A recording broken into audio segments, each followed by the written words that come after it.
Ուզում եմ ձեզ ցույց տալ, թե ինչպես եմ ես գտնում բոլոր այս հորիզոնական գծերից, որոնք են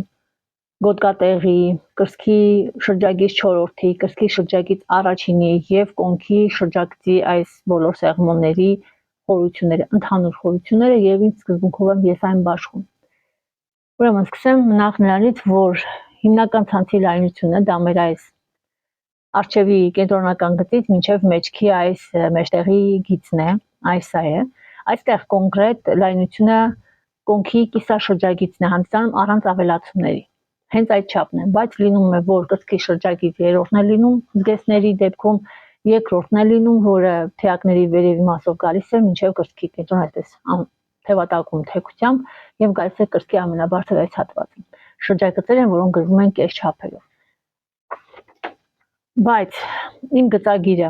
լայնությունը դա կոնքի կիսաշրջագիծն է նրա համար, որպեսզի բոլոր այս սեղմոնների գագաթները հենց այս գծում զրոյանան եւ ունենան այսպիսի սուր հատվածներ։ Իսկ մենք այստեղ այս գծում ընդհանրապես ոչ սեղմոն ունենք, ոչ իրար վրա եկող դետալներ, ոչինչ։ Բայց եթե լիներ այլ չափ, ուրեմն մենք այստեղ նույնպես պետք է հաշվեինք եւ գտնենք իրար վրա եկող հատվածները, արդեն եթե պակաս է լայնությունից ավելացնում ենք։ Հիմա այս գիծը թողնում ենք այնպես, ինչպես որ կա, իսկ գոտկատեղի եւ կրծքի շրջագիծ 4-րդը դա կրծքագեղձի հիմքի այս չափն է եւ կրծքի շրջագիծ առաջինը, որ վերևի մասն է, այս սրանց տարբերությունը, որ ավելի փոքր են այս շրջագծերը, քան կոնքի շրջագիծն է։ Ես արդեն գրել եմ, այսպես, այսինքն այստեղ ընդհանրապես մեր բազային ցանցի այս լայնությունից հանում ենք գոտկատեղի կիսաշրջագիծը, կրծքի շրջագիծ 4-րդի կիսաշրջագիծը եւ կրծքի շրջագիծ առաջինի կիսաշրջագիծը։ Բոլոր այս չափերը առանց ավելացումների են եւ առանց պակասացումների, որովհետեւ այստեղ կտորը չձգվող է եւ այն նախատեսված է կորսետի համար։ Իսկ նախագծում են կորսետ, որտեղ ավելացումներ պետք չեն։ Պետք է մարմնին կպած լինի, համարվում է առաջի շերտի հագուստ։ Տարբերությունը, օրինակ այստեղ 13 սանտիմետր է ըստ իմ չափերի, այստեղ 11, այստեղ 8 սանտիմետր։ Սկզբի հաշվարկը, որ կատարում ենք, դա գոտկատեղի չափն է, 13 սանտիմետր։ Մենք ունենք արդեն ըստ հաշվարկների, դուք նույնպես ձեր գծագրերում կունենաք ուղղահայաց գծեր։ Այս ուղղահայաց գծերը դա սեղմոնների մեջտեղի այդ միջանկյալ գիծն է, որի աջ ու ձախ կողմերում դուք պետք է սեղմոնի խորությունները տեղադրեք։ Իմ մոտ գծերը, ահա այսպեսին են, այն կարող է լինել ցանկացած քանակի, շատ կամ քիչ, այստեղ կարող է լինել որքան որ դուք ցանկանում եք եւ ինչ ֆորմայի որ դուք ցանկանում եք։ Գիծը գծում եք ըստ ձեր մոդելի։ Միայն թե երբ որ դուք ըստ մոդելի ունենում եք թեք գծեր, հաշվի եք առնում, թե ինչպես են դրանք միանալու իրար, ինչպիսի տեսք է ստացվելու վերջնական, որտեղ ավելի լավ է կատարեք ոչ թե սեղմոնի խորությամբ, որ չստանաք բեկյալ գծեր, այլ կատարեք ավելի շատ դեկորատիվ ռելիեֆային կարեր, դեկորատիվ ռելիեֆային գծեր, կամ քիչ խորություն ունենա այդ կոր թեք գծերը։ Առաջին ամենամեծ հատվածը միշտ տալիս են կողքին, չնայած այսպես չասեմ միշտ, որովհետև էլի նույնիսկ ըստ պահանջի, ըստ մարդու մարմնի կազմվածքի եւ այլ, այստեղ կարող է լինել մի երկու հատ ավել։ Հիմա մի հատ է ստացվում, սա կողքին է, սա այլ մեջքի այս հատվածն, բայց այստեղ կարող է լինել երկու սեղմոն եւ լինել ավելի մանր դետալներ։ Եվ որքան գծերը շատ են, այնքան ես բաշխելու չափ ունեմ։ Ես հաշվարկներով չեմ անում։ Ինքս եմ որոշում, թե որքան որտեղ խորություն տամ, նայում եմ անհատի կազմվածքի։ Եվ երբ որ ես բաշխում եմ, գրում օրինակ 3, 4, այսպես չափում եմ, որ 4 սանտիմետր ընդհանուր խորությունը աջ ու ձախ։ Կարող է աջ ու ձախ տեղավորվել ոչ հավասար։ Օրինակ այստեղ 1 սանտիմետր է,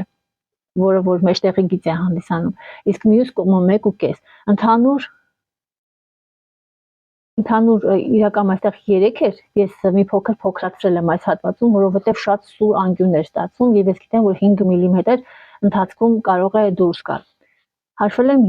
3 է դուրս եկել եւ այստեղ է ընդհանուր 3 սանտիմետր, այսինքն 3 գումարած 3 գումարած 4 գումարած 3, ես ստացա իմ 13 սանտիմետրը։ Երբ որ մենք այս հատվածը,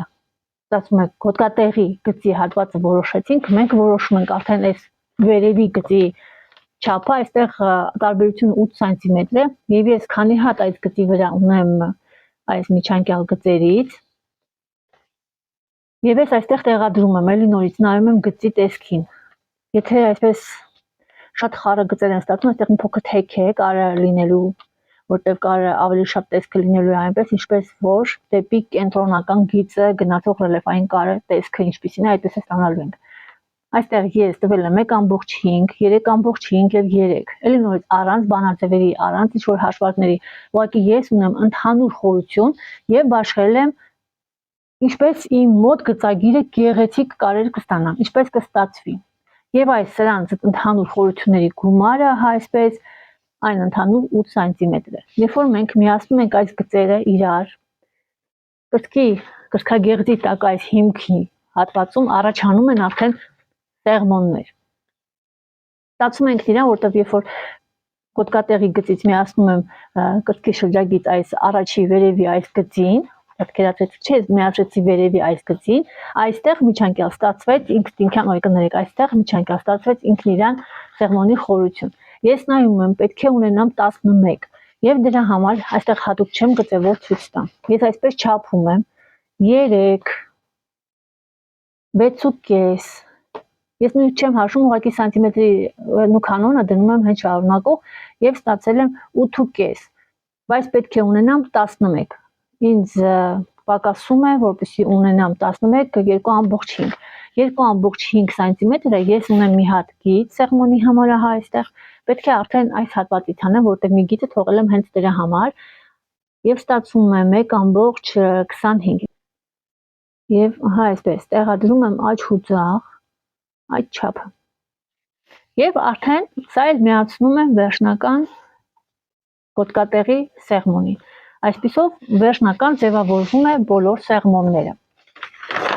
Եթե այնպես է ստացվում ձեր մոտ, որ գծագրի դուք բազային հիմքի այս լայնությունը ձեր մոտ կրծքի շրջակից երրորդն է կամ երկրորդն է լինում այդպես, կամ էլ ընդհակառակը մեջքի լայնություն, թևատակի լայնություն, առջևի լայնություն այդ չափերից է կազմված, այդ դեպքում դուք այդ ընդհանուր չափը կամ եթե դուք ունեք նշանակում այս կետից այս կետն եք, արդեն հանում չեք գրում, սա գրում եք ձեր այս հիմնական ցանցի լայնությունը եւ հանած այս բոլոր չափերը։ Ավելացումով կամ առանց ավելացում, իրականում աշխատանքի բնույթը նույնն է մնում։ Ես այսպես աշխատում եմ։ Հիմա հարցը, եթե ես ուզենամ, ու այդպես է ցանկությունս կամ մոդելը, որ այստեղ ունենամ նաեւ այսպիսի թեք, էլի մի քանի ռելիեֆային կարեր, որը կգեղեցկացնի, օրինակ այն կարող է գալ, ես հիմա սա հետո կջնջեմ, ուղղակի ուզում եմ ցույց տալ, որ ես կարող եմ ունենալ այսպիսի ռելիեֆային կարեր, որը գալիս է դեպի ինչ որ մի կար եւ վերջանում է եւ այդպիսին է տեսքը, կարող եմ այստեղ ունենալ ինչ որ կար, օրինակի համար։ Ոտ, այս բոլոր ռելիեֆային կարերը ես արդեն կարող եմ ուղղակի կամ կարել կտրել, ուղղակի կտրել հետագայում չտալ խորություն, եթե ուզում եք, որ խորություն լինի, ապա խորությունը պետք է լինի շատ քիչ, որ ծուռ գծեր չստացվեն։ Այս կոր հատվածը, երբ որ մենք դետալը պետք է ձևավորենք, ես այստեղ դեռ չեմ ձևավորել, իմացեք, եթե հեռու լինի, ուրեմն մի գիծը բարձր է ստացվում, մի գիծը ներքև մենք չենք կարող այն հանել։ Եթե հանեք, ուրեմն այդ խնդրից մեկ այլ ուրիշ խնդիր է գնալու։ Կոնկրետ դա վերաբերվում է կորսետներին, որտեղ կա կտրվածքով չաշկա։ Եթե չկա, ուրեմն այդքան էլ չի վերաբերվում այդ խնդրին, որտեղ գծերը կգնան արդեն ավելի բարձր վերև եւ ավելի գեղեցիկ կստացվի։ Սահուն, ավելի սահուն։ Դրա համար եթե կա բարձր ցածր, օրինակ, տեսեք, ես այստեղ ունեմ դետալ մքացրել եմ, որ տեսնեք, սեղմոնների այս ավելճիշտ այս կարերի կողքերը լինում են բարձր ցածր։ Դրա համար ես պետք է հավասարացնեմ այն։ Եթե այստեղ չհավասարացնեմ գծագրի վրա, ես դա պետք է անեմ արդեն լեկալի վրա ավելացնեմ այդ պակասող հատվածները, որտեղ բոլոր գծերը, իմ մոտ կարի գծերը պետք է լինեն հարթ, եթե այն կոր հատվածներ են, բարձր ցածր են, իսկ այս գիծը պետք է հավասարվի սրան, դրա համար այստեղ մի փոքր բարձրացրել եմ եւ այն ահա այսպեսին է լինելու։ Եվ այդպես կձևավորվի բոլոր, սա պետք է հավասար լինի սրան, սա պետք է հավասար լինի սրան։ Այդպես։ Հուսով եմ կարողացա ես ընդհանուր միտքը ձեզ փոխանցել, որովհետև ինձ հարցրել էին մի երկու հոգի, թե ինչպես եմ ես գտնում սեղմոնների խորությունը եւ ինչպես եմ ես այն տեղաբաշխում գծագրի վրա։ Ըստ մոդելի գտնում եմ իմացակ ոնց։ Ցանցից հանում եմ ցանկացած այդ լայնությունները, որ ուզում եմ ստանամ, պատրաստի։